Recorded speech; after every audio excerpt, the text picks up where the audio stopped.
So hello everyone, आज हम लोग देखने वाले हैं सिंपल इंटरेस्ट और compound interest and today is the first class. So profit and loss is over, ठीक है। तो वो आप लोग पढ़ते रहो, मतलब अभी मैं प्रैक्टिस सेट नहीं दे रहा हूँ। जिस जिस वैरायटी का क्वेश्चन हुआ है वो सब देखते रहो, बीच में किसी एक दिन हम लोग टेस्ट ले लेंगे उसका। Okay, so will start with simple interest compound interest. Obvious सा बात है, इंपॉर्टेंट क्वेश्चन है। अच्छा, अब दूसरे बैचेस में थोड़ा आगे पीछे करके होता है, डिपेंडिंग अपॉन कौन सा चैप्टर मैंने शुरू किया है, ठीक है। जैसे हिसाब से अगर कोई भी बिगिनर अपना प्रिपरेशन शुरू करता है तो time and work and time speed and distance, ये दोनों चैप्टर एक साथ करना चाहिए। बट आप लोगों के बैच में जैसे प्रॉफिट एंड लॉस पहले हो गया है instead of time and work, तो इसलिए profit and loss and simple interest compound interest ये दो चैप्टर्स एक साथ सॉल्व करना चाहिए। ये दोनों चैप्टर एक साथ पढ़ना चाहिए, because these two chapters are more inclined towards percentage. Ratio भी आएगा इसमें, बट परसेंटेज की तरफ ज्यादा इंक्लाइंड है ये दोनों चैप्टर। सिमिलर सॉर्ट ऑफ आपको इफेक्टिव परसेंटेज मेथड हमने पढ़ा था ना, ठीक है। इफेक्टिव परसेंटेज का फॉर्मूला या फिर वर्टिकल मेथड, वो सारा चीज आपको यहाँ पे फिर से देखने को मिलेगा, ठीक है। तो प्रॉफिट एंड लॉस और ये चैप्टर ऑलमोस्ट लाइक सेम है, बट इसमें वही बात है कि इसमें लॉस नहीं मिलने वाला आपको, ठीक है। उसमें लॉस हो रहा था, इसमें सब कुछ पॉजिटिव मिलेगा, राइट। तो आज के क्लास में हम लोग क्वेश्चन तो सॉल्व नहीं करेंगे, जस्ट हम लोग बेसिक कंसेप्ट को जानेंगे कि सिंपल इंटरेस्ट क्या है, कंपाउंड इंटरेस्ट क्या है। Mainly simple interest versus compound interest, बस उस चीज को समझना है, ठीक है। एक मिनट, मैं एक बार चेक कर लेता हूँ।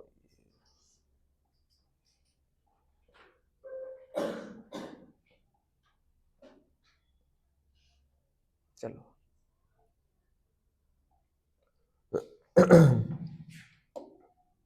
अच्छा, तो अब इस चैप्टर में आपको नाम से तो पता चल ही गया होगा, this chapter will like deal with हमने कुछ पैसा बैंक में रखा है या किसी फिनेंशियल ऑर्गेनाइजेशन में रखा है, फिर 2-3 साल बाद या 5 साल बाद हम लोग जब विड्रॉ करने जाएंगे तो हमको कुछ ज्यादा पैसा मिलेगा।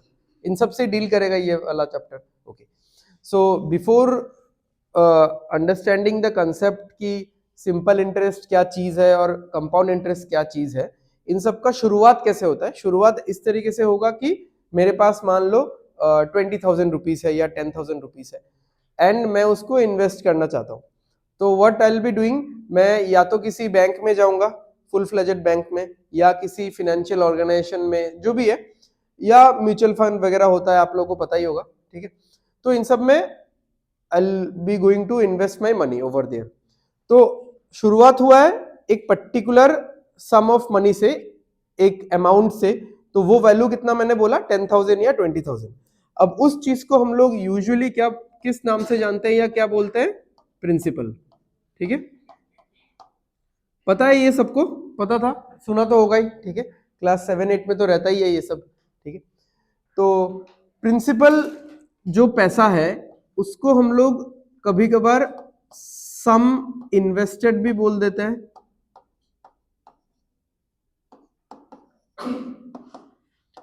या फिर हम उसको मनी इन्वेस्टेड भी बोल देते हैं,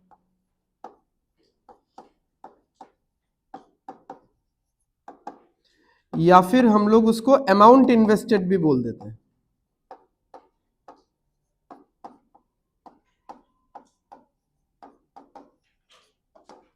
तो ये जो तीनों ही वर्ड है, ये तीनों वर्ड ही आप प्रिंसिपल के लिए यूज कर सकते हो, बट मैटर करता है कि साथ में क्या वर्ड लिखा हुआ है, ठीक है। अब ये जो सम वर्ड है ये इन जनरल यूज होता है प्रिंसिपल के लिए, ध्यान से सुन लो, हाँ, क्योंकि इन तीनों वर्ड्स में थोड़ा थोड़ा डिफरेंस है। ये जो सम वर्ड है ये इन जनरल प्रिंसिपल के लिए ऐसे तो यूज होता है। मनी तो चलो पैसा हो गया कि मैंने कुछ पैसा इन्वेस्ट किया, ये तो बहुत ही इन जनरल हो गया। अच्छा, अब जो ये अमाउंट वर्ड है, ये अमाउंट वर्ड यूजुअली प्रिंसिपल के लिए यूज नहीं होता है। अमाउंट आपको पता होगा कि मैं जब बैंक में कोई पैसा रखूंगा तो उस पैसे को हम लोग क्या बोलेंगे, प्रिंसिपल बोलेंगे। बैंक खुद से जो उसका मतलब इंटरेस्ट देगा, जैसे मैंने अगर 2 साल 3 साल के लिए बैंक में पैसा रखा तो बैंक मुझे उसका कुछ इंटरेस्ट तो जरूर देगा। तो वो जो इंटरेस्ट, वो जो पैसा है that will be the interest, यानी जो बैंक का कंट्रीब्यूशन है, एंड दोनों मिला के जो मुझे टोटल मेरे हाथ में मिलेगा आफ्टर 3 इयर्स और like 5 years down the line, तो उस पैसे को मैं क्या बोलूंगा, अमाउंट बोलूंगा। ठीक है, अब इसके साथ ऐड क्या होगा, बैंक का कंट्रीब्यूशन, और बैंक के कंट्रीब्यूशन को हम लोग क्या बोलते हैं, इंटरेस्ट। ठीक है, अब ये इंटरेस्ट का दो कैटेगरी रहेगा जो हम लोग इस पूरे चैप्टर में पढ़ने वाले हैं in the next 7 to 8 classes, that will be simple interest और कंपाउंड इंटरेस्ट। ठीक है, तो अब ये जो इंटरेस्ट है, ये इंटरेस्ट बेसिकली दो चीजों पे डिपेंड करेगा। ठीक है, मतलब ऐसे तो प्रिंसिपल पे भी डिपेंड करेगा, बट मैं प्रिंसिपल को अभी, मैं प्रिंसिपल के बारे में मैंने बता दिया तो मैं फिर से नहीं रिपीट करने वाला। तो मेनली दो चीजों पे डिपेंड करेगा, एक हो गया रेट, जिसको हम लोग परसेंटेज में बोलते हैं, और ये हमेशा क्या होता है, पर एनम होता है। पर एनम बोले तो पर ईयर या एनुअली। ठीक है, तो ये जो रेट ऑफ इंटरेस्ट है, ये क्वेश्चन में आपको दिया रहेगा। ठीक है, मान लो क्वेश्चन में आपके सामने दिया है, बट इसके साथ में P.A लिखा रहे कि ना रहे, आपको रेट को हमेशा क्या मान के चलना है, पर एनम ही। जैसे मान लो मैं SBI में गया या HDFC बैंक में गया एंड मैंने किसी स्कीम में अपना पैसा रखा, and that scheme is giving me a fixed rate of 5% per annum, 5% P.A। इसका मतलब क्या है कि पूरे साल में मैं जितना भी पैसा रखूंगा उसका 5% मुझे क्या मिल जाएगा, एज एन इंटरेस्ट मिल जाएगा। क्लियर है? अच्छा, तो ये तो हुआ। साथ में आएगा टाइम, कि कितने टाइम के लिए, टाइम पीरियड बेसिकली, कि कितने टाइम के लिए मैंने वो पैसा रखा है। अब टाइम यूजुअली ईयर्स में होता है, बट कभी कभार आपको मंथ्स वगैरह में भी देखने को मिल जाएगा। ठीक है, मंथ्स या डेज में भी देखने को मिल सकता है। ठीक है, यूजुअली ईयर्स में ही रहेगा, राइट। और इसके साथ ये चीज ध्यान रखना, ये P.A लिखा हो ना हो, आपको बाय डिफॉल्ट वही मानना है कि ये पर ईयर ही है या पर एनम ही है, राइट।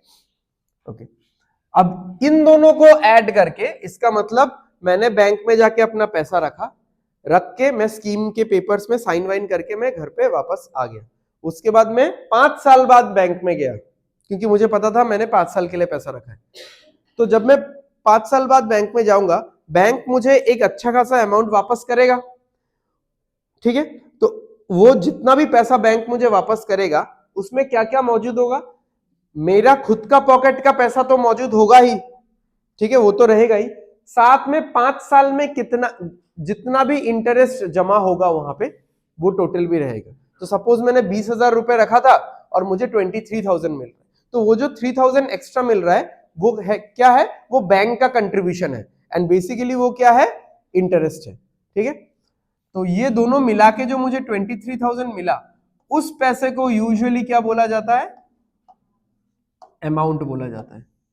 ठीक है, तो अब अमाउंट को भी आप डिफरेंट नाम से बोल सकते हो, कि सम रिसीव्ड भी बोल सकते हो इसको, या फिर मनी रिसीव्ड बोल सकते हो।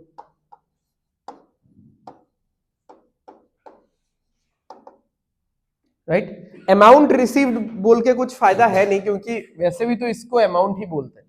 अब देखो, ये जो अमाउंट वर्ड है ना, इसका बड़ा कैच पॉइंट है कि इस वर्ड का दो मीनिंग निकलेगा। हाँ, एक यहां पे, एक यहां पे, क्योंकि ये वाला जो अमाउंट है और वो वाला जो अमाउंट है, ये दोनों का अलग अलग मीनिंग है।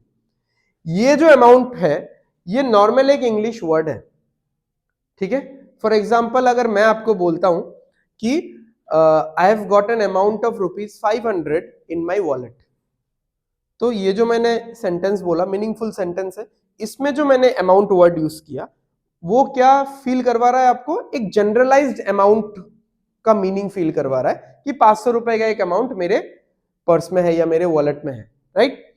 तो ये जो अमाउंट यहां पे वर्ड लिखा हुआ है, ये नॉर्मल इंग्लिश मीनिंग, एकदम लिटरल मीनिंग उसका फील करवा रहा है, राइट। बट ये जो अमाउंट है, ये नॉर्मल इंग्लिश मीनिंग इसका फील नहीं करवा रहा है। ये अमाउंट तभी है जब principal plus interest is equal to करके इसको अमाउंट बोला जाएगा। समझ में आ रहा है? तो अगर कोई बोलता है कि मैंने 5 साल के लिए बैंक में कुछ पैसा रखा एंड मुझे एक अमाउंट 20,000 रुपए मिला, तो वो जो 20,000 है वो ये तो नहीं होगा, वो ये भी नहीं होगा, वो क्या होगा, ये वाला होगा। ठीक है, तो बहुत लोग एट टाइम्स ऐसा बोल देते हैं कि P plus I is equal to A, which is fair enough, ये ट्रू है कि principal plus interest is equal to amount. But जो लोग ऊपर ऊपर समझते हैं उनको डाउट तब जाके होता है जब क्वेश्चन में ऐसा दिया रहता है कि जैसे मान लो Ravi invested an amount of ₹20,000 in a mutual fund, तो फिर वो लोग कंफ्यूज खाने लग जाते हैं कि 20,000 अमाउंट भी बोला है और उसके साथ इन्वेस्टेड वर्ड भी यूज किया है। अगर 20,000 अमाउंट है वो तो मुझे मिलना चाहिए, वो मैं इन्वेस्ट क्यों करूंगा। बट वहां पे समझो, वहां पे जो अमाउंट वर्ड है वो एकदम जनरलाइज्ड है, तो तब आप लोग ऐसा मत सोचो कि अमाउंट तो मिलने वाला पैसा होता है, उसको हम इन्वेस्ट कैसे कर सकते हैं। तो ये वाला amount English word normal literal meaning follow करता है और वो वाला अमाउंट टेक्निकल इस चैप्टर का है। ठीक है, तो इस चैप्टर में जो वो अमाउंट वर्ड है उसका मतलब है प्रिंसिपल प्लस इंटरेस्ट करके जो हमको अमाउंट मिलता है, राइट। तो इस चैप्टर में इतना सारा ही टर्मिनोलॉजीज था, सारा टर्मिनोलॉजीज क्लियर है। ठीक है, अब हम लोग धीरे धीरे आगे बढ़ते हैं कि सिंपल इंटरेस्ट और कंपाउंड इंटरेस्ट में क्या अंतर है। ठीक है,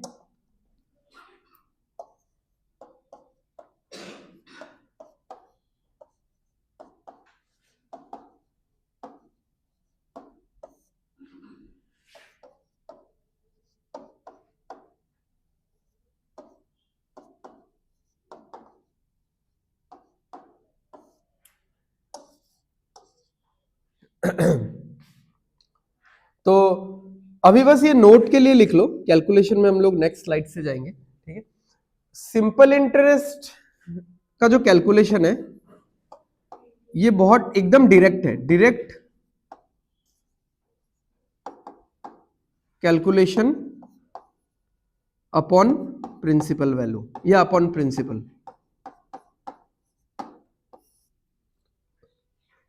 कि जैसे फॉर एग्जांपल मान लो कि मैंने बोला किसी भी, मैं बैंक में गया and the bank is giving me 10% per annum and मैंने इस स्कीम में 3 साल के लिए अपना पैसा रख दिया, तो बताओ मुझे ओवरऑल इंटरेस्ट कितना मिल रहा है, 30%। ठीक है, अब ये वाला टर्मिनोलॉजी एक छूट गया था, ये भी साथ में लिख लो, this is called overall rate percent. एक तो होता है देखो सिंगल इंडिविजुअल रेट परसेंट, वो है ये वाला जिसमें हम लोग ऐसा बोलेंगे 10% पर एनम, माने प्रति बछर 10% करिए, बट मैंने पैसा कितने के लिए रखा है, 3 साल के लिए, तो पहला साल 10%, दूसरा साल 10%, तीसरा साल 10%, तो 10 प्लस 10 प्लस 10 कितना हो जाएगा, ये 30% ओवरऑल रेट ऑफ इंटरेस्ट है। अब ये अगर परसेंटेज है तो किसी ना किसी वैल्यू पे तो अप्लाई होगा ना, परसेंटेज बस हवा में तो नहीं रह जाएगा, तो 30% ऑफ कुछ तो होगा, तो ये हमेशा अप्लाई होगा प्रिंसिपल पे, 30% of the principal P value, जो भी होगा 20,000, 50,000, 1 लाख, जो भी है। ठीक है, अब कंपाउंड इंटरेस्ट का जो कैलकुलेशन है वो डायरेक्ट नहीं है। ठीक है,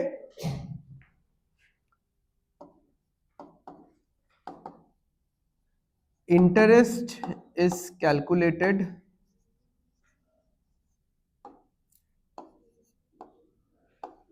upon P plus I every year.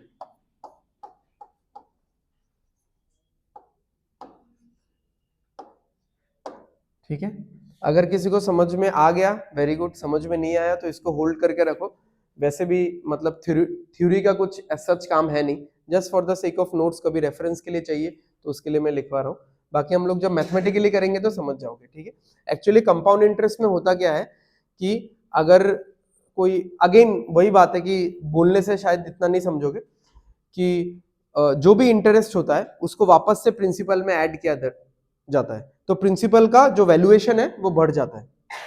फिर नेक्स्ट ईयर के लिए फिर उस बढ़े हुए प्रिंसिपल पे फिर से इंटरेस्ट कैलकुलेट किया जाता है, जो भी इंटरेस्ट आता है उसको फिर से ऐड किया जाता है, तो प्रिंसिपल का वैल्यूएशन फिर से बढ़ जाता है, फिर इस प्रिंसिपल पे फिर से नेक्स्ट ईयर कैलकुलेशन होता है। ठीक है, तो इस तरीके से होता क्या है कि सिंपल इंटरेस्ट में प्रिंसिपल फिक्स्ड रह जाता है, बट कंपाउंड इंटरेस्ट में प्रिंसिपल फिक्स नहीं रहता, हर साल चेंज होता रहता है, और चेंज होता रहता है एज इन कमता नहीं है, बढ़ता रहता है। तो प्रिंसिपल अगर बढ़ता जाएगा तो हर साल का इंटरेस्ट भी तो इंक्रीज होता जाएगा, तो प्रिंसिपल भी इंक्रीज हो रहा है इसलिए इंटरेस्ट भी इंक्रीज हो रहा है, और ओवरऑल मुझे इंटरेस्ट ज्यादा मिल रहा है किसमें, कंपाउंड इंटरेस्ट में, बट इसमें प्रिंसिपल फिक्स होता है इसीलिए इंटरेस्ट भी फिक्स होता है। ठीक है, तो इसीलिए कंपैरेटिवली इसमें कम मिलता है हम लोग को इंटरेस्ट। ठीक है, चलो आगे बढ़ते हैं। ये दो स्लाइड बेकार है। चलो अब हम लोग एग्जांपल से समझते हैं। तो दो एग्जांपल लिया हुआ है हमने, दो एग्जांपल में दो अलग अलग तरीके से हम लोग सिंपल इंटरेस्ट और कंपाउंड इंटरेस्ट कैलकुलेट करना सीखेंगे। तो यहां पे देख लेंगे हम लोग सिंपल इंटरेस्ट।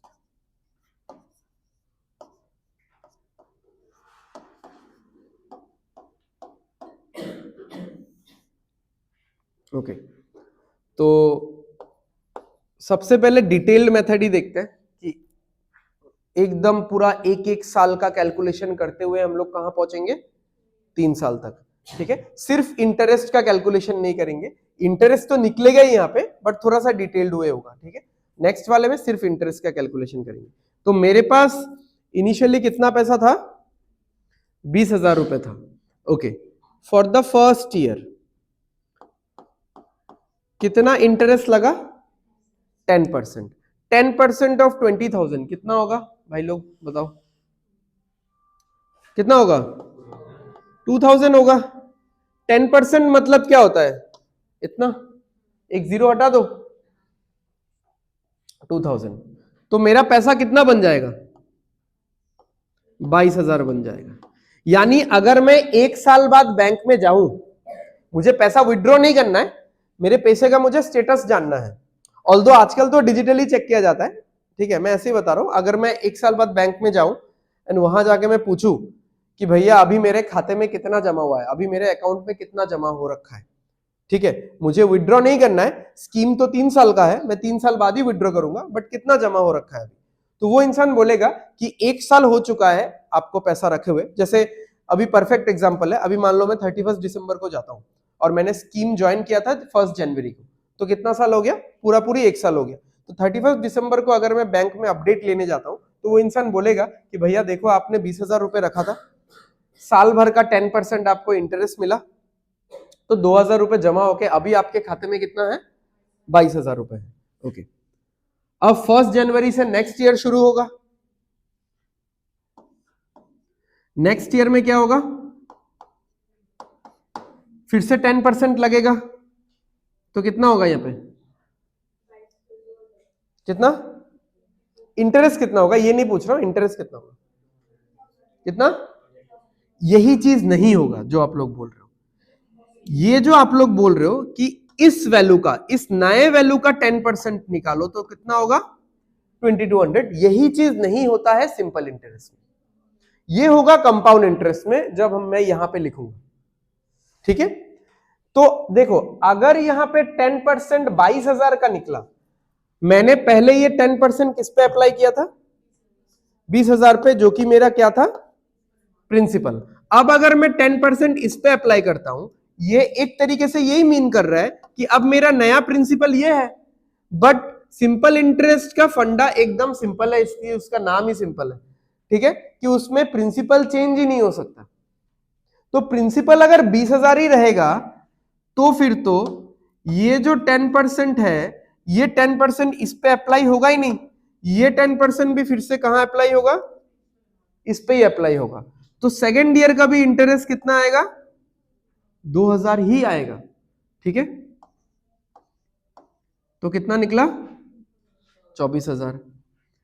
अब थर्ड ईयर, थर्ड ईयर का भी जो इंटरेस्ट है वो 20,000 पे ही अप्लाई होगा, तो अगेन इंटरेस्ट कितना मिलेगा, 2000 ही मिलेगा, ठीक है। तो ओवरऑल मुझे अमाउंट कितना मिल रहा है at the end of 3 years? 26,000, ठीक है।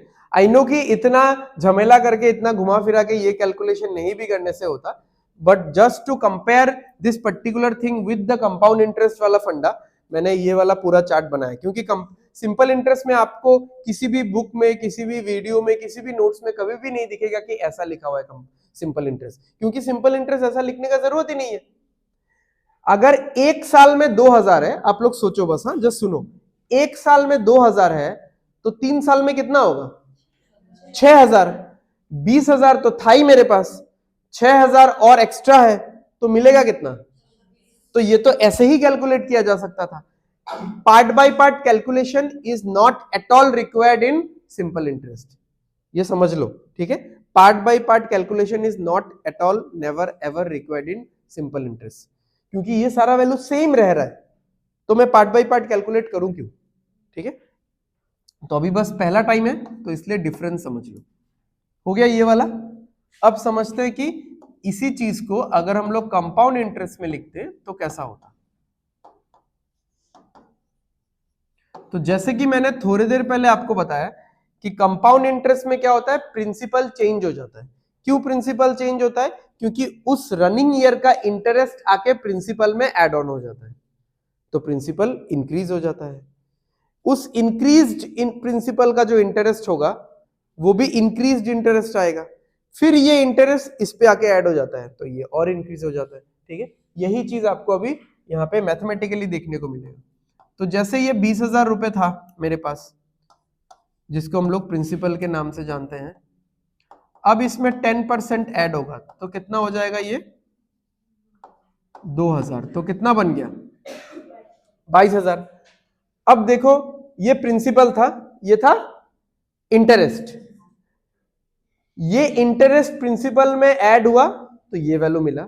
Now for the next upcoming year this will be the principal, this will be the new principal. अब इस पे ये 10% अप्लाई होगा। 22,000 का 10% कितना होता है भाई? 2200। तो 2200 ऐड होगा तो यहां पे कितना हो जाएगा? 24,200। अब आपको फर्क महसूस होना शुरू होगा, यहां तक कोई फर्क महसूस नहीं होगा,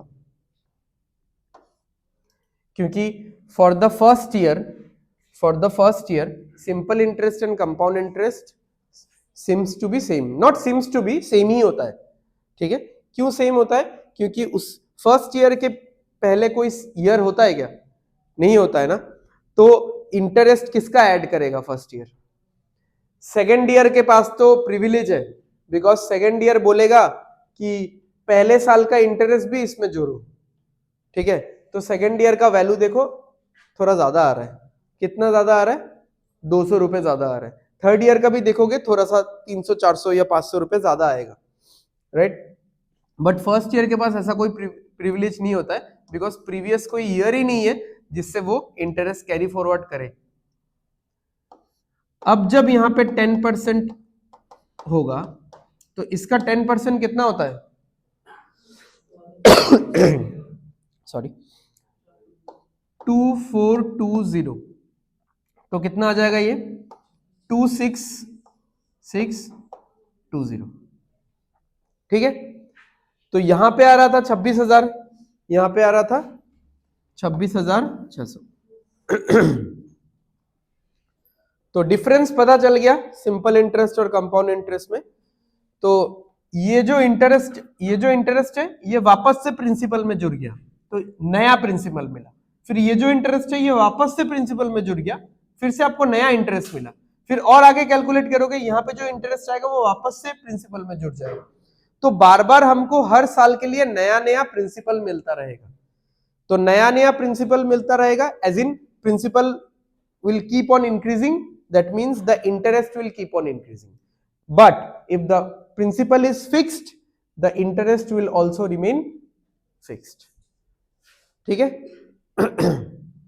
तो ये हो गया एकदम डिटेल्ड तरीका सिंपल इंटरेस्ट और कंपाउंड इंटरेस्ट सॉल्व करने का या लिखने का, ठीक है। सिंपल इंटरेस्ट का तो ये डिटेल तरीका नहीं चाहिए, हम लोग डायरेक्ट ही कर सकते हैं।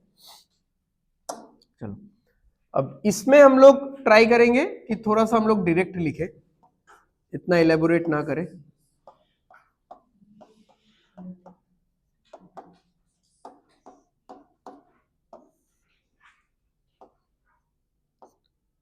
Simple interest for the first year, ठीक है, दिस इज I1। तो 20% 10,000 का कितना आएगा बताओ? 10,000 का 10% कितना आता है? 1,000। तो यहां पे क्या दिया हुआ है, तो कितना आएगा? 2,000 आएगा, ठीक है। 10,000 का 10% इज 1,000, तो 20% विल बी 2,000। तो पहले साल का सिंपल इंटरेस्ट निकला 2,000। बट नॉट ओनली पहले साल का, हमने ये देख लिया है कि दूसरे साल का भी सिंपल इंटरेस्ट आएगा 2,000 और तीसरे साल का भी सिंपल इंटरेस्ट आएगा 2,000। तो टोटल जो सिंपल इंटरेस्ट आएगा वो आएगा 6,000। ये दोनों सेम क्वेश्चन है क्या? अच्छा इसमें 20 और 10 है, इसमें 10 है, ठीक है, हो गया। तो सिंपल इंटरेस्ट का calculation is that easy, simple. यानी आप एक साल का कैलकुलेट कर लो, उसको इनटू टाइम कर दो। अगर 4 साल का बोलता तो इनटू 4 कर दे, 4 करते। अगर 5 साल का बोलता इनटू 5 करते। 3 साल का बोला तो इनटू 3 कर दो, ठीक है। अब कंपाउंड इंटरेस्ट में अगर हम लोग ऐसा कैलकुलेट करने जाए तो कैसे होगा देखते हैं।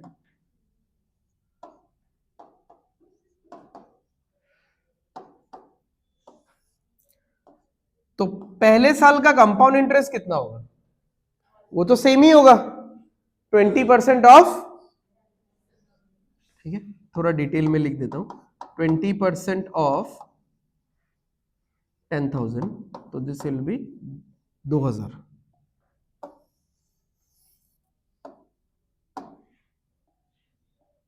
अच्छा, compound interest for the second year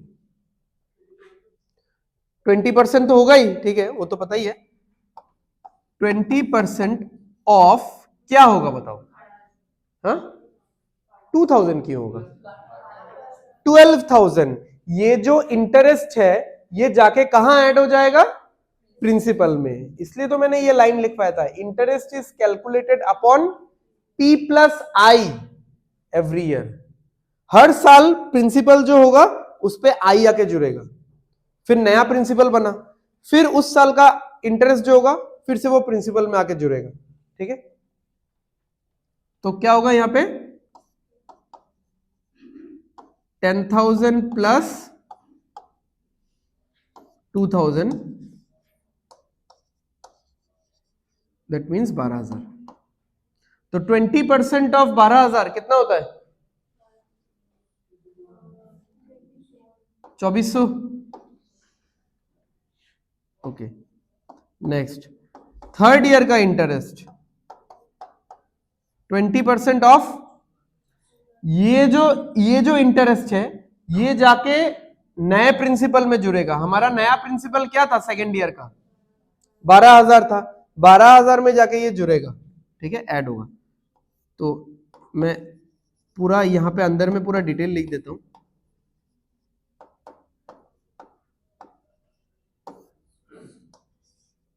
overall ये कितना हो रहा है?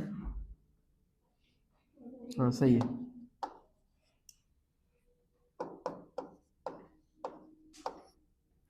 2,880। तो अभी यहां पे एक चीज देखो, यहां पे ये तो ऐसा हो रहा है ना, ये इंटरेस्ट जाके 10,000 में ऐड हुआ तो हमको कितना मिला? 12,000। ये इंटरेस्ट जाके फिर से 12,000 में ऐड हुआ तो हमको कितना मिला? 14,400। फिर नेक्स्ट के लिए ये इंटरेस्ट जाके इसमें ऐड होगा, हमको नेक्स्ट प्रिंसिपल मिलेगा। तो 3 साल का कैलकुलेशन किया और देखो 3 अलग अलग प्रिंसिपल है। फर्स्ट ईयर के लिए प्रिंसिपल क्या है? 10,000। सेकेंड ईयर का प्रिंसिपल 12,000। थर्ड ईयर का प्रिंसिपल 14,400। बट इसमें तो मतलब, और मैंने लिखा ही नहीं, क्यों नहीं लिखा? क्योंकि हर साल का इंटरेस्ट तो सेम ही है, आई मीन हर साल का प्रिंसिपल सेम है, तो इसलिए हर साल का इंटरेस्ट भी सेम आया, ठीक है। और अभी शायद समझ में आ रहा होगा आप लोगों को कि पहला साल क्यों सिंपल इंटरेस्ट और कंपाउंड इंटरेस्ट सेम होता है, क्योंकि थर्ड ईयर के पास एक बैकिंग है, सेकेंड ईयर है कि नहीं। ये थर्ड ईयर में जो ये 14,400 मिला आपको, कैसे मिला? क्योंकि सेकेंड ईयर का इंटरेस्ट जाके इसमें ऐड हुआ। सेकेंड ईयर के पास भी एक बैकिंग है, फर्स्ट ईयर, क्योंकि सेकेंड ईयर का जो ये 12,000 है ये मिला कैसे? फर्स्ट ईयर का इंटरेस्ट जाके इस 10,000 में ऐड हुआ। फर्स्ट ईयर के पास कोई बैकिंग है क्या? नहीं है, तो इसीलिए फर्स्ट ईयर के प्रिंसिपल में कुछ ऐड होने लायक नहीं है। जो इनिशियल इंटरेस्ट है उसी से हमको काम चलाना पड़ेगा। तो ये वैल्यू और ये वैल्यू हमेशा सेम रहेगा। तो इतना समझ जाओ कि फर्स्ट ईयर में simple interest and compound interest will always be same. ठीक है,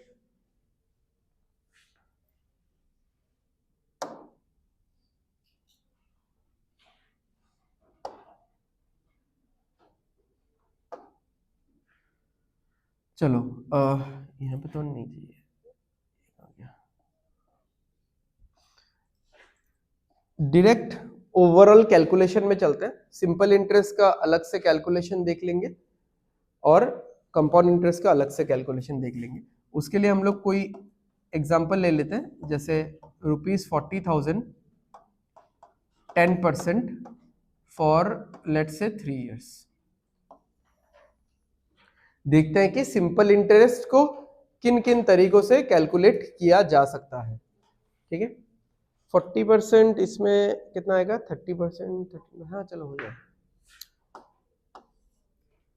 पहला तरीका, अच्छा, जो आप लोगों ने बचपन में एक फॉर्मूला पढ़ा था ना सिंपल इंटरेस्ट का, क्या था? ठीक है, PRT बाई 100। ठीक है, तो उसके बारे में हम लोग डिस्कस कर लेंगे बाद में, कोई इशू नहीं है। अच्छा, तो देखो 10% इंटरेस्ट निकालना है, हाँ मतलब ओवरऑल सिंपल इंटरेस्ट निकालना है, तो 10% कितना हो जाएगा?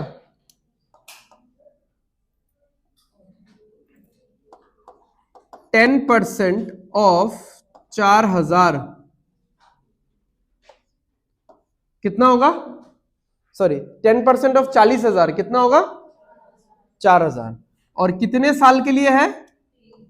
3 साल के लिए है, तो इंटू 3 कर दो, तो आपको इंटरेस्ट कितना मिल जाएगा? 12,000 रुपीज। एक तो आप ऐसा कर सकते हो कि 1 साल का कैलकुलेट करो एंड इंटू 3 कर दो, राइट? ओके, नेक्स्ट दूसरा आप लोग ऐसा कर सकते हो कि एक साथ तीनों साल का ही कैलकुलेशन कर लो एक ही साथ में, कि अगर 10% करके 1 साल में इंटरेस्ट मिलता है तो 3 साल में कितना मिलेगा? 10 इंटू 3 30%। तो सीधा ऐसा नहीं लिख के सीधा ऐसा लिख दो 10% ऑफ 40,000, तो कितना आ जाएगा यहां पे? 12,000 आ जाएगा।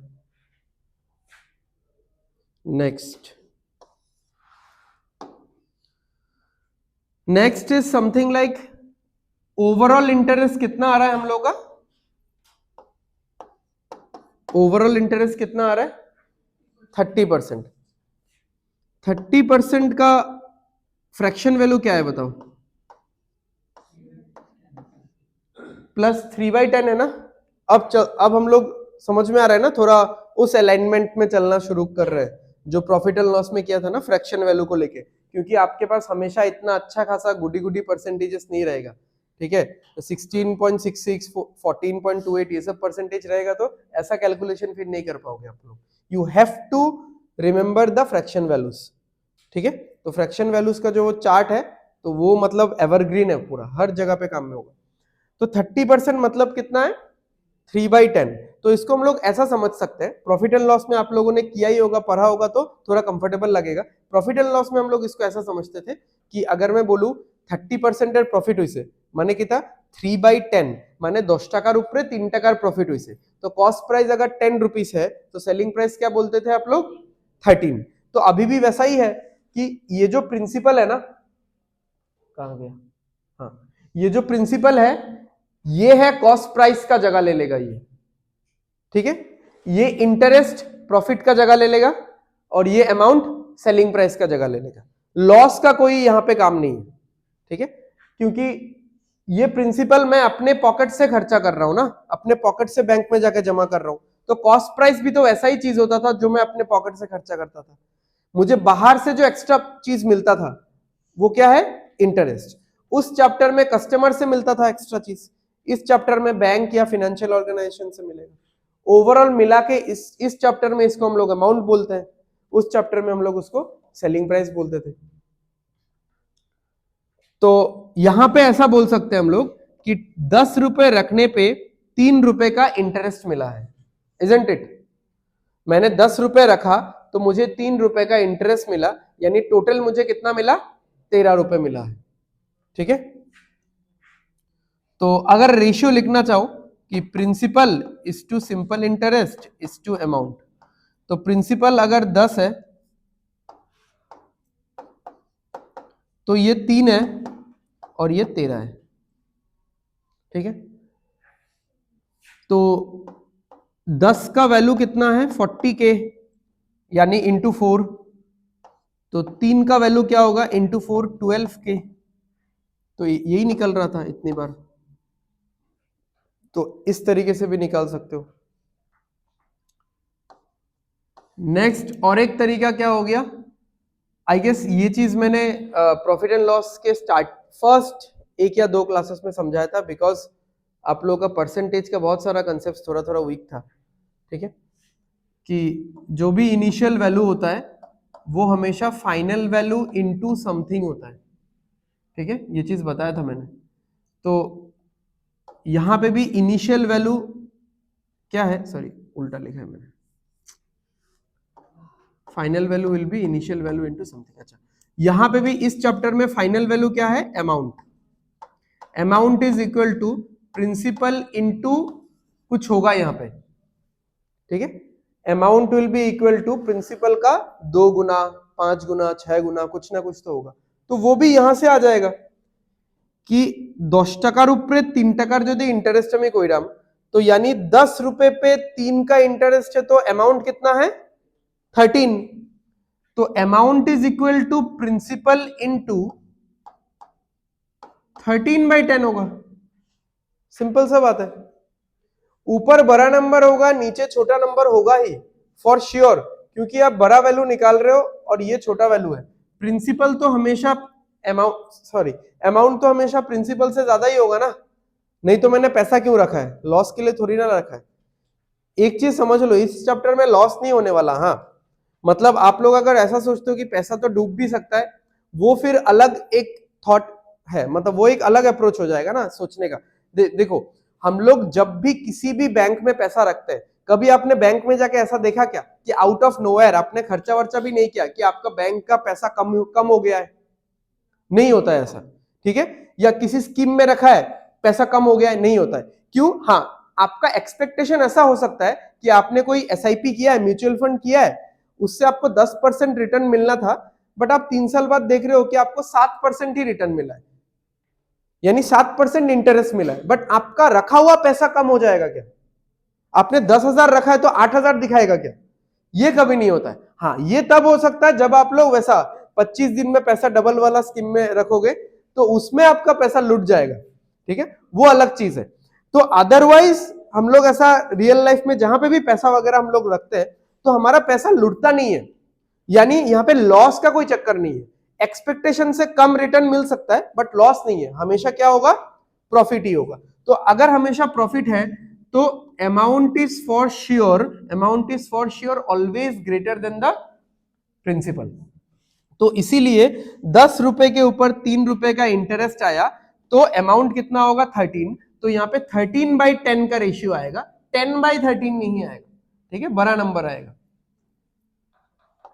And last but not the least, जो फॉर्मूला आप लोग बचपन में सीखते हो, ठीक है, उससे सॉल्व कर सकते हो, बट मैंने ये इंटेंशनली लास्ट में बता रहा हूं कि आप लोग अभी लास्ट प्रायोरिटी वही होना चाहिए, ठीक है, जो एक टाइम में एकदम फर्स्ट प्रायोरिटी था, and I guess the one and only priority बोल नहीं सकते, इकलौता मतलब ऑप्शन था हमारे पास कि सिंपल इंटरेस्ट मतलब P into R into T/100, ठीक है।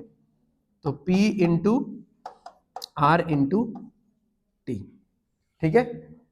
इवन बहुत लोगों को ये 100 का भी नहीं पता है कि पी आर टी बाई 100 फॉर्मूले में 100 कहां से आता है।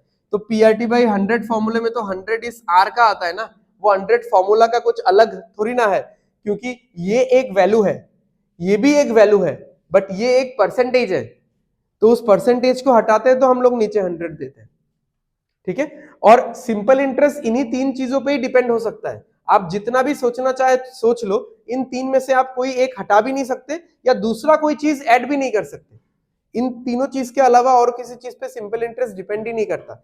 आपने कितना पैसा रखा, कितने वक्त के लिए रखा, और बैंक कितना रिटर्न दे रहा है, these are the only three things. तो सिंपल इंटरेस्ट का कैलकुलेशन इन तरीकों से किया जा सकता है, ठीक है, जिसमें से सबसे इंपॉर्टेंट है नंबर 3 and 4, बिकॉज ये दोनों ही मेथड्स फ्रैक्शन वैल्यू पे डिपेंड करते हैं। एंड एग्जाम में फ्रैक्शन वैल्यू आपको चाहिए होगा जब थोड़े टफ परसेंटेजेस आएंगे, ठीक है, क्लियर है। चलो अब सेम एग्जांपल ले लेते हैं and will go for compound interest.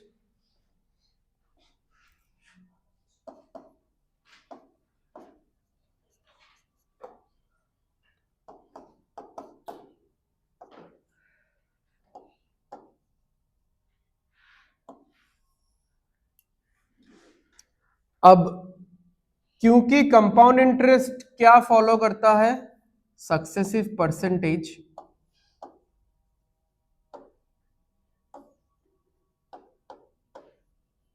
Follows नहीं, कंपाउंड इंटरेस्ट एक्चुअली एक एग्जांपल ही है खुद में। तो सक्सेसिव परसेंटेज का जितना भी मेथड्स आपको आता है वो सारा मेथड फिर से यहाँ पे रिवाइज होने जा रहा है, ठीक है। अभी ये आप लोगों को जज करना है। I guess this is the second time मैं सक्सेसिव परसेंटेज का सारा मेथड्स बता रहा हूँ।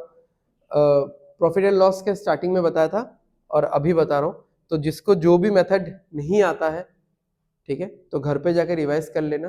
कुछ डाउट होता है तो पूछ लेना, एक दिन नहीं तो हम लोग पूरा रिवीजन क्लास रख लेंगे सक्सेसिव परसेंटेज का, कोई प्रॉब्लम नहीं है, ठीक है। चलो तो सक्सेसिव परसेंटेज का पहला मेथड विच इज सॉरी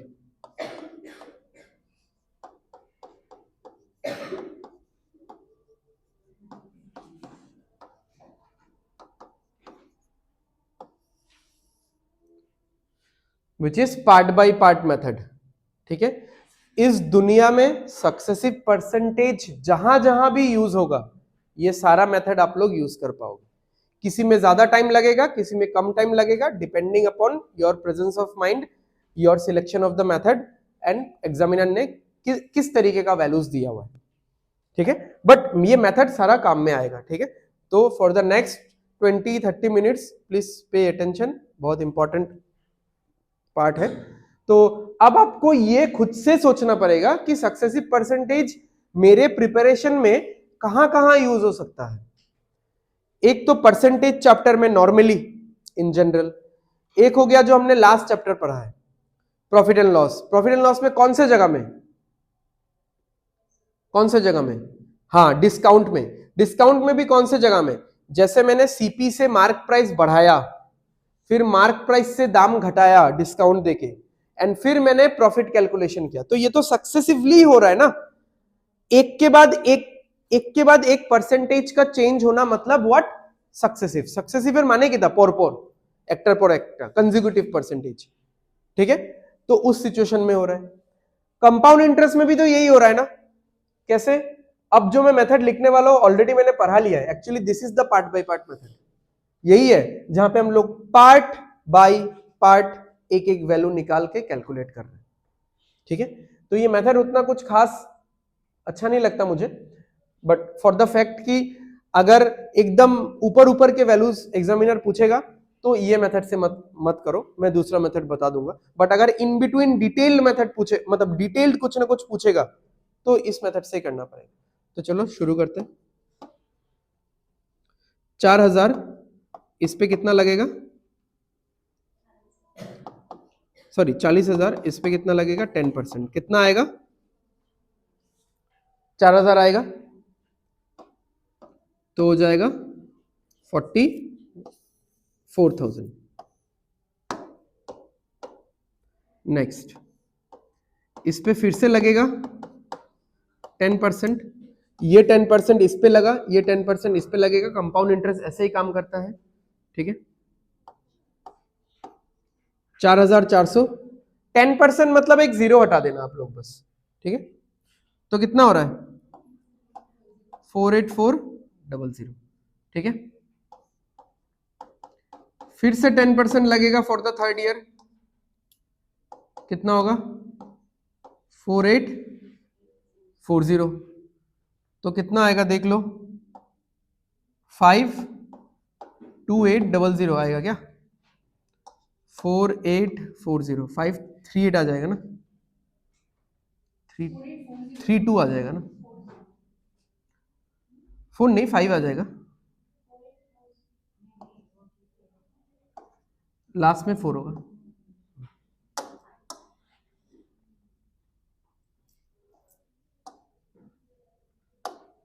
चलो सही है, ये इसमें ऐड होगा तो लास्ट में 40 आएगा, 8 4 12, 1 8 4 13, सही है, ठीक है।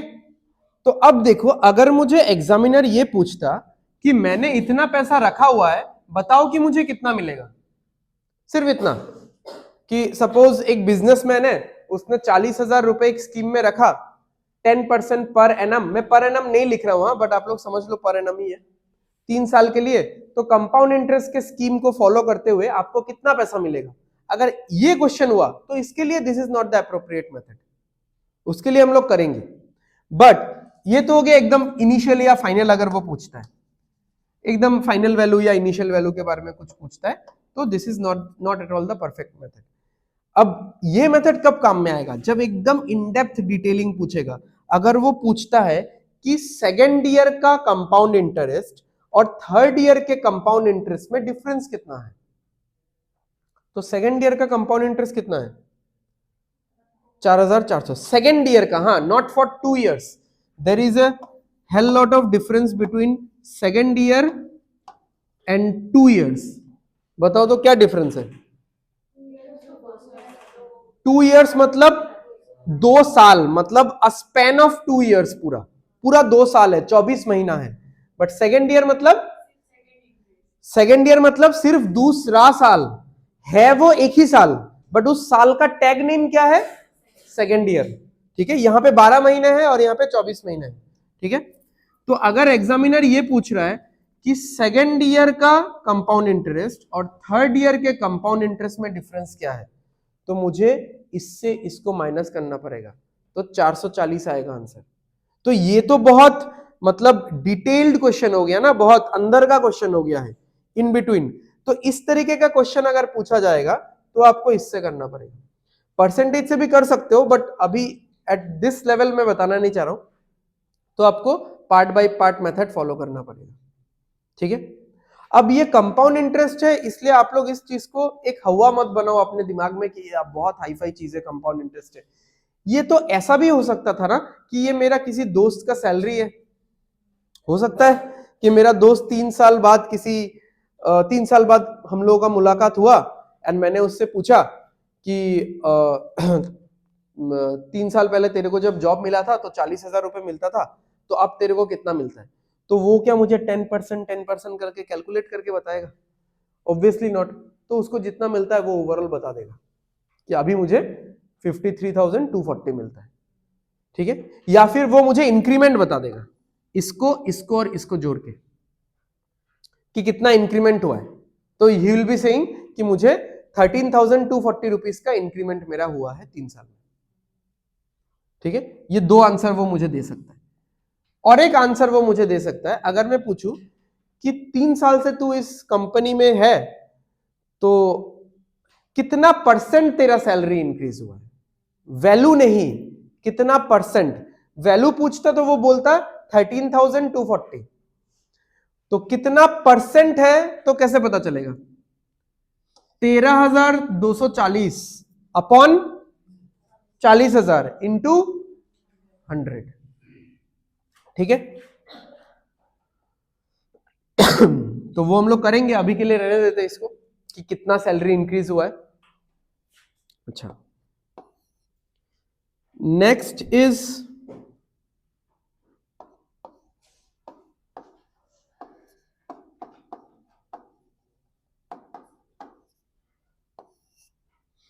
Direct method. अब डायरेक्ट मेथड के लिए हमको 10% का फ्रैक्शन पता होना चाहिए। फ्रैक्शन कितना है 10% का? +1/10, यानी 10 रुपए के ऊपर 1 रुपए का इंटरेस्ट है, यानी प्रिंसिपल अगर 10 रुपए है तो अमाउंट कितना होगा? 11 रुपए होगा। ठीक है, अब ये वाला लॉजिक तो बहुत बार बताया है मैंने कि final value is equal to initial value into, ये हमेशा होता ही रहेगा।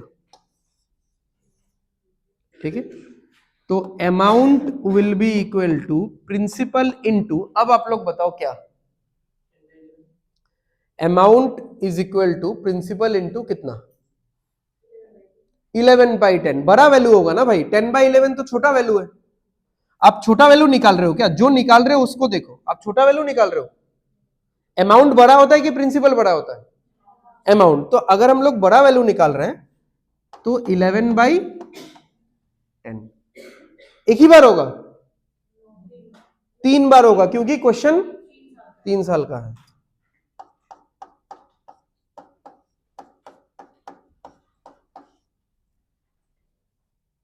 ठीक है, समझ में आ रहा है? ये एकदम कोर परसेंटेज का बेसिक है ये सब। ठीक है, बट मैंने इसी चैप्टर को इसलिए टारगेट किया है सो दैट मैं समझा भी पाऊं ये वाला चीज। समझ में आ गया? So this is the direct method of solving any successive percentage का क्वेश्चन। ठीक है, चलो ये 2 मेथड हो गया, और 2 मेथड है। नंबर 3 इज वर्टिकल मेथड, जिसमें हम लोग रेशियो से लिखते हैं, जो हमने प्रॉफिट एंड लॉस में भी किया था। अब इसके लिए भी आपको 10% का फ्रैक्शन वैल्यू जानना पड़ेगा, विच इज +1/10, यानी 10 रुपए के ऊपर 1 रुपए का इंक्रीज है। ठीक है, तो 10 रुपए के ऊपर 1 रुपए का इंक्रीज है, तो ये 10 से कितना हो जाएगा? 11 हो जाएगा। ठीक है, ये लिखने का 2 तरीका है, या तो आप ऐसा लिखो या आप ऐसा लिखो। ठीक है, ये हो जाएगा प्रिंसिपल, ये हो जाएगा अमाउंट का कॉलम, ये प्रिंसिपल का कॉलम, ये अमाउंट का कॉलम। अब ये कितनी बार लिखना पड़ेगा मुझे? 3 बार, क्योंकि 3 साल का क्वेश्चन है। एक्चुअली नंबर 3 और 2 में ना कुछ खास फर्क नहीं है। देखो, इस डायरेक्ट मेथड में जो भी चीजें नीचे बैठ रही है ना, वो 3 में देखोगे लेफ्ट साइड में है, और जो भी चीजें ऊपर बैठ रही हैं वो यहां पे राइट साइड में है। ठीक है, तो ओवरऑल इफेक्ट कितना आ रहा है? यहां पे मल्टीप्लाई हो जाएगा। किसी को नहीं पता है तो मैं बता देता हूं फॉर योर काइंड इंफॉर्मेशन, कि वर्टिकल मेथड में ये सारा चीज मल्टीप्लाई होता है। ठीक है, अब आप पूछोगे क्यों मल्टीप्लाई होता है, तो मैं यहां से इसका आंसर नहीं दूंगा, मैं यही से इसका आंसर दे दूंगा, क्योंकि यहां पे भी तो मल्टीप्लाई हो रहा है ना। तो वो इसमें और इसमें क्या फर्क है? बस लिखने का थोड़ा पैटर्न चेंज हुआ है। ठीक है, फिर स्टूडेंट्स को ये शॉर्टकट नहीं लगता है, स्टूडेंट्स को ये देखने पे शॉर्टकट लगता है, क्योंकि बहुत हाईफाई तरीके से थोड़ा मतलब स्टाइलिश वे में लिखा हुआ है, तो लगता है कि ये शॉर्टकट है। ठीक है एक ही चीज। तो 10:11, 10:11 क्या आ जाएगा? 1000:1331। ठीक है, या फिर इन दोनों को और सिंपली अगर आपको लिखना है तो सीधा लिख दो 10³11³। 10:11 लिखो, लिख के जितना साल है उसको ऊपर बैठा दो, क्योंकि आपको पता ही है 3 साल है तो 3 बार लिखोगे तो क्यूब ही होगा, 2 साल है तो 2 बार लिखोगे स्क्वायर होगा, 4 साल है तो 4 बार लिखोगे तो टू द पावर 4 ही होगा। ठीक है, तो इतना बार मैं क्यों लिखूं? ठीक है, तो अभी नोट्स के लिए ठीक है, बट धीरे धीरे क्वेश्चन सॉल्व करने जाओगे तो ऐसा लिखना शुरू कर दो। ठीक है, हो गया। अच्छा, अब यहां से देखो परसेंटेज निकालना कितना इजी है। परसेंटेज इंक्रीज ही हो रहा है, तो मैं सीधा लिखता हूं, और यहां से यहां से परसेंटेज इंक्रीज निकालना कितना टफ है, ठीक है। तो पहले हम लोग ये टफ वाला करते हैं कि मैंने अपने दोस्त से पूछा कि 3 साल से तुम इस कंपनी में नौकरी कर रहे हो, कंपनी ने तुम्हारा कितना सैलरी बढ़ाया है, यानी तुमको ओवरऑल इंक्रीमेंट कितना मिला है। अब वो तो ऐसा नहीं बोलेगा भाई मुझे ना पहला साल 10% मिला, फिर दूसरा साल 10% मिला, फिर तीसरा साल 10% मिला, ठीक है। एक सिंगल आंसर चाहिए ना मुझे, एक सिंगल शॉर्ट आंसर चाहिए। तो उसको तो पता ही है कि 40,000 था और अभी उसका सैलरी कितना है 53,240। तो बताओ कितना इंक्रीज हुआ है। अच्छा, पहले परसेंटेज के लिए हमेशा ये वाला स्ट्रक्चर बना लेना, ठीक है। तो कुछ आए ना आए थोड़ा कॉन्फिडेंस तो आएगा। हो गया। अब मुझे पता है हमेशा ये वाला चीज पहले ढूंढना कि बेस वैल्यू क्या है। मैं कंपेयर किसके साथ करूंगा, मेरे फर्स्ट सैलरी के साथ। तो मेरा फर्स्ट सैलरी क्या था 40,000। अब मैं क्या निकाल रहा हूं, मेरा नया सैलरी का परसेंटेज नहीं निकाल रहा हूं, इंक्रीज का परसेंटेज निकाल रहा हूं। तो ये उठा के यहां पे मत बैठा देना, कितना इंक्रीज हुआ है, कितना बढ़ा है, उसका वैल्यू चाहिए मुझे। तो कितना इंक्रीज हुआ है 13,240, ठीक है। तो 3 0 तो यहां पे चला जाएगा, 4 से कटेगा तो 10 आएगा, 4 से कटेगा तो कितना आएगा 331। ये मुझे पता ही था ये आएगा क्योंकि परसेंटेज याद है ना मुझे, इसलिए। ओके, सो 33.1% का इंक्रीज है। तो अब यहां से कैलकुलेशन हुआ ना, अब आप एक बार देखो यहां से जब कैलकुलेशन होगा, यहां पे रियल फिगर्स पता है क्या आपको? कुछ रियल फिगर पता नहीं है मुझे, कुछ पता नहीं है कि मेरे दोस्त का सैलरी कितना था, कितना है, कुछ नहीं पता है, ठीक है। परसेंटेज इंक्रीज निकालना है, बस रेशियो पता है कि अगर पहले इतना था तो अब इतना होगा, ठीक है। रेशियो पता है बस। तो नीचे क्या हो जाएगा, as always the old value, the original previous value नीचे हो जाएगा। ऊपर क्या होगा, कितना इंक्रीज हो रहा है,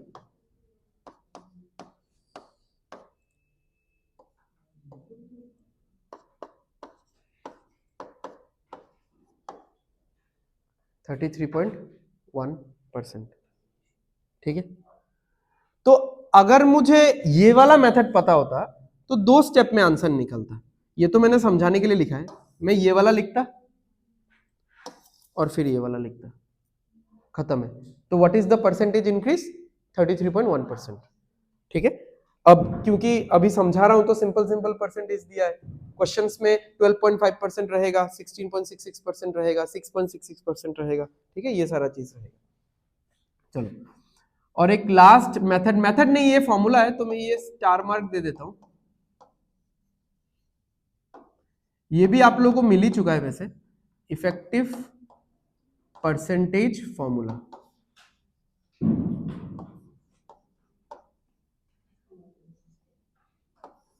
इफेक्टिव परसेंटेज फॉर्मूला ऐसा कुछ होता है, a plus b plus a into b by 100। मिला है कि नहीं ये वाला, ठीक है। हाँ हाँ हाँ पढ़ा है, ये तो हमने प्रॉफिट एंड लॉस में भी किया है, और परसेंटेज में तो था ही, परसेंटेज में आपके कॉपी में मिलेगा ही ये फॉर्मूला, ठीक है। अच्छा, अब बात ये है इस फॉर्मूले का डिसएडवांटेज, ऐसा तो बहुत सारा है, एडवांटेज भी है। सबसे मेजर इसका डिमेरिट ये है कि इसमें आप एट ए टाइम 2 ही वैल्यू बैठा सकते हो, क्योंकि ए बी है, सी नहीं है इसमें। आप अगर चाहते हो कि अच्छा सी चाहिए तो मैं a plus b plus c plus ABC by 100 कर दूंगा, इससे नहीं होगा, उसका फॉर्मूला फिर अलग जाएगा, a plus b plus c plus a b by 100 plus b c by 100 plus c a by 100 plus ABC by 10,000, ठीक है। तो ये सब का झमेला चाहिए ही नहीं हमको, हमारे पास बहुत अच्छा अच्छा मेथड है, ठीक है। बट क्या है, अगर 2 साल का क्वेश्चन आता है तो ये बेस्ट है, और अगर परसेंटेज निकालने देता है, वैल्यू नहीं, क्योंकि इसका नाम ही क्या है, इफेक्टिव परसेंटेज निकलेगा इसमें, इफेक्टिव वैल्यू नहीं निकलेगा। बट फिर भी इस क्वेश्चन को हम लोग करते हैं। चलो इस क्वेश्चन को ये वाला परसेंटेज निकालते हैं। तो हमारे पास ना 10% है, फिर से और एक 10% है, फिर से और एक 10% है। 3 साल का क्वेश्चन है ना। अच्छा, अब 3 साल का क्वेश्चन इसमें कैसे करेंगे? इसमें तो एट ए टाइम 2 ही बैठा सकते हैं, तो जो कर सकते हैं वो करते हैं। इन दोनों 10 को यहां पे बैठाते हैं, तो क्या करेंगे? 10 + 10 + 10 × 10/100। तो सब काट कूट दो, देखो क्या आ रहा है। 21% आ रहा है। 10 + 10 20, और यहां पे आ गया 1।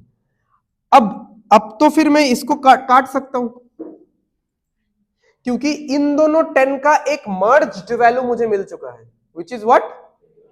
तो मैं वापस से मुड़ के कभी भी इन दोनों 10 को नहीं देखने वाला, क्योंकि इन दोनों का कंबाइंड वैल्यू क्या है। अब यहां पे डिस्कशन को थोड़ा हॉल्ट करके जस्ट आपको डिफरेंस पता चल जाएगा सिंपल इंटरेस्ट और कंपाउंड इंटरेस्ट का। अगर मैं बोलता हूं 10% for 2 years simple interest, what is the overall rate of interest? 20। कैसे आता है ये? पहले साल का 10, फिर दूसरे साल का 10, 10 + 10 20, ये हो गया simple interest. But see compound interest में क्या होता है?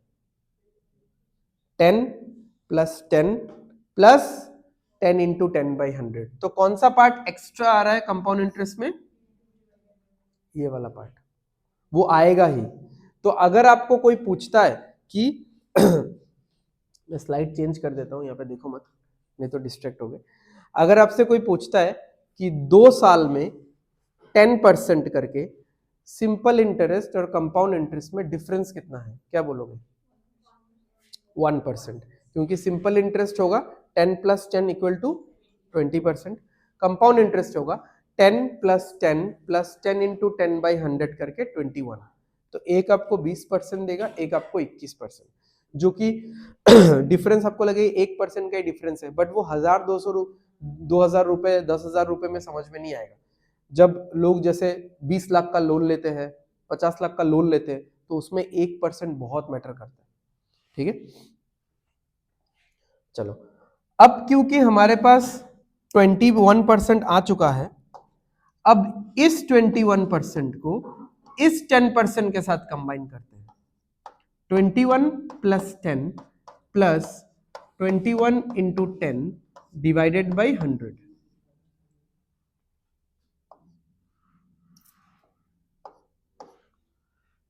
तो ये कितना हो जाएगा? 31 + 21/10 कितना हो जाएगा? 2.1, विच विल बी 31.1%। ठीक है, so this is all about successive percentage. ठीक है, सक्सेसिव परसेंटेज ये पूरा अच्छे से रिवाइज कर लेना। हाँ बोलो।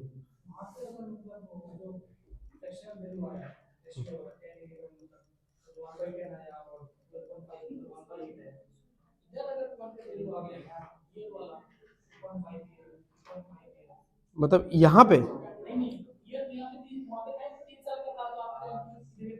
तो आधा करके लेंगे, तो 1/16 लेंगे। हाँ, क्योंकि 12.5 का तो आधा 6.25 ही होता है। 6.25 का फ्रैक्शन वैल्यू क्या है? 1/16 ही तो है, तो 16 से 17 लेना पड़ेगा। ठीक है, ईयर ही तो बोल रहा हूं ना, तुम 1.5 साल का सोचो ना। अगर पहला साल में 12.5 है, नेक्स्ट ईयर अगर आधा साल है तो परसेंटेज भी तो आधा होगा ना, क्योंकि 12.5 पर एनम है, यानी पूरे साल का 12.5% है, तो आधा साल का कितना होगा? 6.25% होगा। 6.25 इज 1/16, तो 16 से 17 लिखेंगे। ठीक है,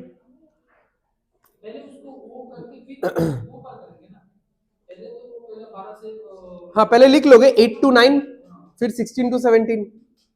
ठीक है, कैलकुलेशन आएगा उसमें, मल्टीप्लीकेशन थोड़ा टफ जाएगा, उसमें कोई प्रॉब्लम नहीं है। ठीक है, कुछ तो था नहीं। चलो आज के लिए खत्म है क्लास।